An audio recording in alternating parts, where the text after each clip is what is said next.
Mesdames, Messieurs, encore une fois, bonjour. Au micro, Jacques Roger. Alors, nous allons donc aborder un sujet qui fait couler beaucoup d'encre de salive, surtout dans l'attente donc de la décision de la justice ivoirienne, nous dit-on demain. Du deux poids, deux mesures, le PDCI-EDA devant les tribunaux, le RHP face donc à ces interrogations juridiques. Bonjour à tous et à toutes. Bienvenue encore une fois sur le Jacques Roger Show. Aujourd'hui, nous abordons une question essentielle. La justice applique-t-elle les mêmes exigences à tous les partis politiques en Côte d'Ivoire? D'un côté, le PDCI a fait l'objet de multiples recours judiciaires pourtant sur des décisions internes. De l'autre, un dossier d'analyse juridique de plus donc de 16 pages soulève plusieurs interrogations sur la formation donc du RHDP parti unifié en 2019. Notre objectif n'est pas donc de condamner qui que ce soit, mais de poser donc une question simple. La loi est-elle appliquée de la même manière manière à tous?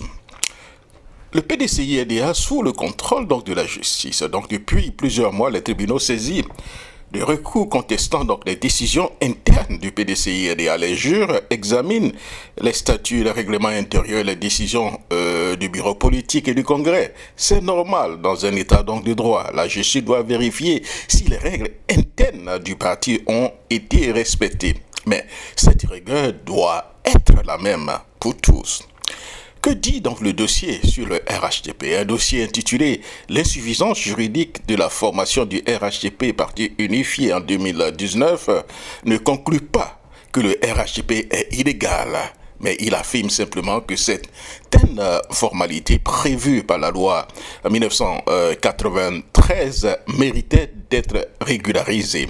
Le dossier identifie 5 insuffisances principales. La première insuffisance, selon une analyse, les partis fondateurs n'auraient pas adopté publiquement les actes de dissolution prévus par l'article 26 de la loi. Deuxième insuffisance, le devenir juridique des patrimoines, les biens et les obligations des anciens partis ne serait pas entièrement donc clarifié. Troisième insuffisance, il existerait un décalage entre la création du RHP comme nouveau parti et la disparition juridique des partis fondateurs. Quatrième insuffisance, la chaîne juridique des adhésions et des mandats des militants issus des anciens partis soulèverait, selon donc le dossier des interrogations. Cinquième insuffisance, les dossiers évoquent également des questions liées à la clôture donc des comptes des partis fondateurs et la transformation judiciaire et disons la transparence judiciaire après le regroupement. Le dossier propose même une solution organisée des congrès et de dissolution des partis concernés et accomplir les formalités prévues par la loi. Alors, la vraie question ici, cher ami, la vraie question n'est donc pas de savoir si le RHDP est légal ou illégal. Le dossier ne le dit pas. La véritable question est la suivante. Pourquoi une telle analyse juridique n'est pas telle à ce jour donné lieu à une clarification comparable à celle des juridictions alors que les actes du PDCI-EDA font l'objet d'examens approfondis? Les situations sont différentes et donc les plans juridiques aussi. Mais le principe d'égalité devant la loi exige que les mêmes règles soient appliquées par donc la même impartialité à toutes les formations politiques. Alors, dans une démocratie, la justice ne doit pas absolument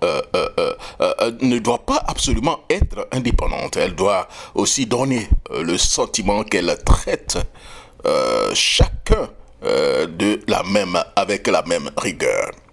Le débat dépasse donc le PDCI-EDA et le RHDP.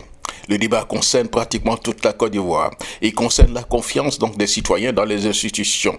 Le droit doit être la même, la loi doit être la même pour tous, chers amis. Et donc dans ce dossier, nous allons donc suivre avec attention le déroulement de tout ceci certainement à partir donc de demain. Mais j'ai l'impression que demain nous n'aurons pas certainement le résultat. Il y aura un report encore donc des dossiers, le temps donc de faire languir tous les acteurs politiques. Aujourd'hui, nous pouvons dire que ceux qui sont du côté des RHGP sourient et applaudissent à ce qui est en train de se passer au PDCI-EDA, et c'est de bonne guerre. C'est dur, cher ami, à qui profiterait donc la mise sous tutelle du PDCI-EDA? Au-delà donc des débats juridiques, une autre question mérite d'être posée. À qui profiterait réellement d'une éventuelle mise sous tutelle du PDCI-EDA? Certainement pas les militants du PDCI-EDA qui ont choisi leur président lors d'un congrès élu après donc de 99,77% et qui souhaiteraient donc voir leur parti fonctionner, ces militants normalement d'ailleurs. Alors certainement pas la démocratie qui repose sur l'autonomie des partis politiques et le respect de leur fonctionnement interne. Alors, qui aurait donc intérêt à voir le principal parti d'opposition affaibli ou plongé dans une crise de gouvernance? Cette question appartient donc au débat politique et chacun est libre d'y répondre. Une autre interrogation se pose réellement et également. Ceux qui demandent donc la mise sous tutelle du PDCI-EDA chercherait-il réellement à protéger donc le parti ou poursuivent-ils un autre objectif politique? Car lorsqu'on aime une institution, on cherche généralement à la renforcer, à préserver son unité et à résoudre ces différends dans un dialogue. Surtout que dans le parti comme le PDCI-EDA, il y a déjà des mécanismes pour régler donc tous les problèmes. À l'inverse, lorsqu'une démarche risque donc de fragiliser un parti, à l'approche des échéances majeures, il est légitime que les militants s'interrogent sur donc les conséquences. Au final, le véritable juge reste donc le militant. C'est à lui d'apprécier si les actions entreprises servent d'abord les intérêts du PDCI-EDA ou elles risquent donc d'affaiblir le parti. Dans toute démocratie, les désaccords sont légitimes, mais ils doivent être arbitrés dans le respect donc des tests et dans l'intérêt supérieur de l'institution afin que le débat politique se déroule devant les électeurs plutôt que par une succession donc de crises internes. C'est de la politique, cher ami. Alors n'hésitez pas à partager cette émission et laissez vos commentaires dans le respect des opinions de chacun et à vous abonner donc du Jacques Roger Show. N'oubliez pas, tous ceux qui veulent engager donc des débats avec Jacques Roger Show, animer l'émission, contactez-nous et nous allons certainement voir dans quelle mesure nous pouvons à vous aider ou bien dans quelle mesure nous pourrons accomplir votre désir. Merci beaucoup, c'était donc le Jacques Roger Show et surtout portez-vous bien. Au revoir. On vous entendait. On entendait le bruit de votre mobilisation. On attendait réellement que vous étiez en train de manifester, vous étiez en train de vous mobiliser. C'est un élément qui est important dans la procédure dans laquelle nous sommes. C'est une procédure judiciaire, mais c'est une procédure hautement politique. Et donc votre mobilisation est très importante. Après avoir déposé les écritures, les échanges entre les avocats, le juge a décidé qu'elle va rendre sa décision le vendredi 11 avril. Donc pas ce vendredi, le vendredi 11 avril. Voilà.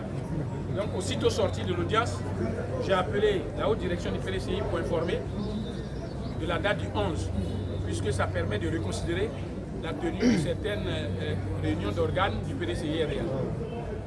Mais ce que je veux dire, et je veux vous le dire très fort, n'ayez pas peur.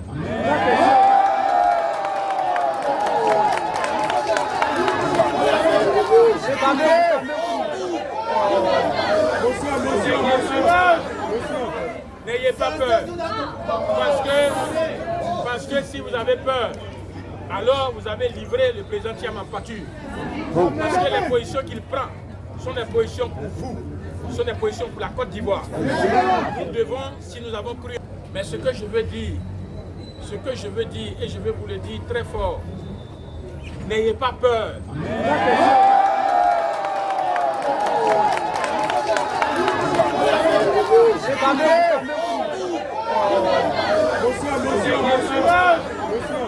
N'ayez pas peur.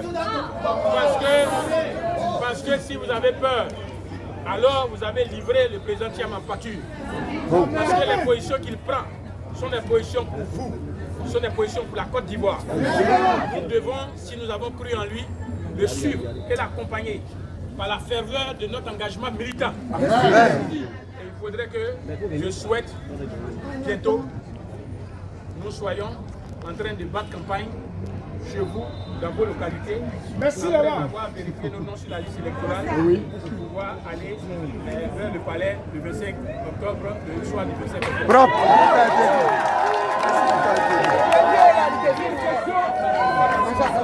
Merci beaucoup. Au revoir. Le bon retour chez vous.